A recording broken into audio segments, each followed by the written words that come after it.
వదులుకోకండి. మొక్కలు పెంచే అవకాశం రావడమే మనకు పెద్ద అదృష్టం అన్నమాట.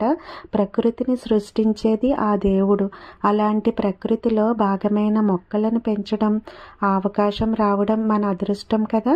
అస్సలు వదులుకోవద్దు. దేవుడి సృష్టిని కాపాడిన వాళ్ళం అవుతాం కదా!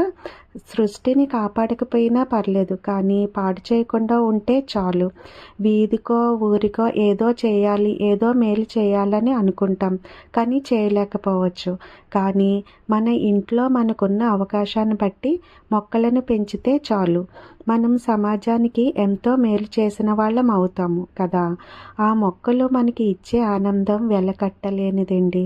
ఆ మొక్కలు ఇచ్చే ఆనందం మనకు మన పిల్లలు కూడా ఇవ్వలేకపోవచ్చు. ఆ మొక్కలలో తిరుగుతుంటే ఆరోగ్యం, ఆనందం రెండూ వస్తాయి. అది మనకి ప్రకృతి ఇచ్చే ఒక గొప్ప వరం అన్నమాట. ఒక్కసారి మొక్కలను పెంచి చూడండి.